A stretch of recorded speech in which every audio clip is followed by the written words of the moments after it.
வணக்கம். நான் doctor P S. Jothiramalingam, diabetology and rheumatic cardiologist, Coimbatore. இன்றைக்கி வந்து நம்ம ஜிஇஆர்டி அப்படிங்கிறது என்னன்னு பார்க்க போகிறோம். ஜிஇஆர்டி அப்படிங்கிறது கேஸ்ட்ரோ ஈசோஃபேஜியல் ரெஃப்ளக்ஸ் டிசீஸ். அதாவது இதில் என்ன அர்த்தம் அப்படின்னா, நம்ம சாப்பிட்ற சாப்பாடு வந்து நம்ம வயிற்றுல இருந்து அசிடிட்டி உற்பத்தினால நம்ம சாப்பிட்றோம். இந்த அசிடிட்டி வயிற்றில் அளவுக்கு மீறி ஆனதுனால இங்கேருந்து அசண்டாகி, அதாவது நான் இந்த சாப்பாட்டு கூட்டு ஈசோஃபேஜில் ஏறி தொண்டை வரைக்கும் வந்து வாய் வரைக்கும் வந்துடும். திஸ் இஸ் கால்டு அசண்டிங், அதாவது மேலே ஏறுறது. சாதாரண வந்து அல்சர்லாம் அந்த வயிற்றுலேயே மாத்திரம் இருக்குன்னாரு மேலே ஏறுது. So Castro oesophageal reflex disease மேலே ஏறுது.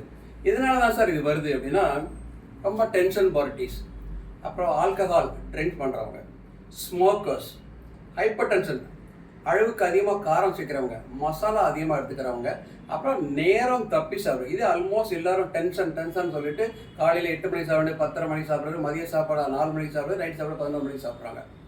இதெல்லாம் வந்து கண்டிப்பாக நம்ம அவாய்ட் பண்ணணும்.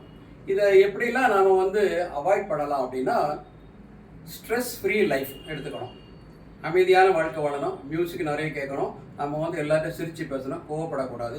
நமக்கு ப்ராப்ளம் ஏதாவது ப்ரெஷரோ சுகரோ இருந்ததுன்னா அதனால கோவம் வரலாம். ஸோ அதெல்லாம் இருந்ததுன்னா கண்டிப்பாக டாக்டரை போய் மாத்திரை கண்டிப்பாக எடுத்துக்கணும்.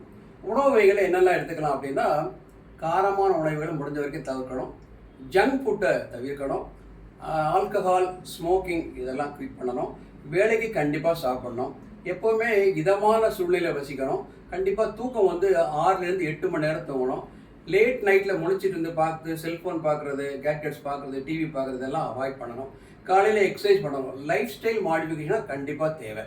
இது அப்புறம் வந்து நம்ம சாப்பிட்டு படுத்த உடனே தூங்கக்கூடாது, கொஞ்சம் 10 நிமிஷம் 5 நிமிஷம் நடக்கணும், அப்புறம் ஒரு சமதளத்தில் படுக்கக்கூடாது, தலையை கொஞ்சம் ஏற்றி வச்சுக்கணும். சப்போஸ் நமக்கு வந்து வயிறு ப்ராப்ளம் இருக்கிற மாதிரி தெரிஞ்சதுன்னா உடனடியாக ஒரு டாக்டர்கிட்ட போய் பார்த்து அதுக்கு என்ன மருந்து மாத்திரை வேணுமோ அதை கண்டிப்பாக எழுதணும். இதெல்லாம் எடுத்துட்டோம் அப்படின்னா ஜிஇஆர்டி ப்ராப்ளத்தை நம்ம வந்து கம்ப்ளீட்டாக விடுபட்டுலாம், நாம் வந்து ஒரு சுகமான வாழ்க்கையை வாழலாம்.